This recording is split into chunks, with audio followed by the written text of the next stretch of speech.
Hello everyone. मैं आपको बताऊंगा कि सेक्शन 2 जो है ऑफ हिंदू मैरिज एक्ट का वो कहता है कि हु आर हिंदूज़, मतलब हिंदूज़ जो हैं वो कौन कौन है। तो ये हमें क्यों पढ़ना चाहिए, ये हमें इसलिए पढ़ना चाहिए कि जो जो अगर हिंदू होंगे उन्हीं के ऊपर तो हिंदू मैरिज एक्ट या फिर हिंदू लॉ एप्लीकेबल होगा। अब जो लोग हिंदू नहीं हैं तो उनके फिर पर्सनल लॉ अलग होंगे, तो फिर वो अपने अलग लॉ से जो है वो मतलब गवर्न होंगे। तो इसलिए हमें पढ़ना चाहिए कि कौन कौन हिंदू है। अगर मान लीजिए अगर ये एक लिस्ट है, ये हिंदू हैं, तो हम उनके ऊपर एप्लीकेबल कर देंगे हाँ कि ये हिंदू मैरिज एक्ट जो है इनके ऊपर एप्लीकेबल होगा। इसलिए हमें ज़रूरत पड़ती है कि कौन कौन हिंदू हैं ये पढ़ने के लिए। तो पहला आता है जो हिंदू बाय रिलीजन। ये तो कॉमन है कि हाँ भाई कोई रिलीजन से ही पैदा हुआ है, मतलब जैसे जो पैदा हुआ है उसका रिलीजन ही वही था कि वो हिंदू है। फिर दूसरी चीज़ आती है बुद्धिस्ट, वो भी हिंदू माने जाएंगे। जैन जो हैं वो भी हिंदू माने जाएंगे, और सिख जो हैं वो भी हिंदूज़ माने जाएंगे। और फिर एक कंडीशन आती है अदर। अदर में कौन कौन आते हैं, जैसे कोई बंदा है वो ब्रॉटअप जो है उसका हुआ है एज अ हिंदू।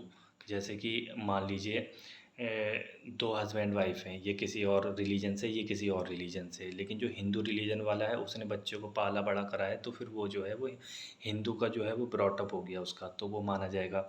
दूसरी चीज़ आता है जैसे अगर कोई बॉर्न हुआ है हिंदू पेरेंट्स से, जैसे ये भी हिंदू ये भी हिंदू, इन दोनों से अगर कोई बेबी होता है तो ये जो है हिंदू माना जाएगा।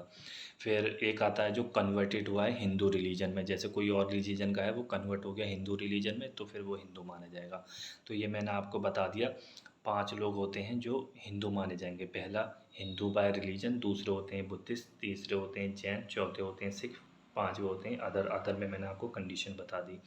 अब कौन कौन जो है वो हिंदू नहीं माने जाएंगे, वो होते हैं पारसी हो गए, क्रिश्चियन हो गए, मुस्लिम और ज्यू, ये लोग हिंदू नहीं होते हैं। ठीक है।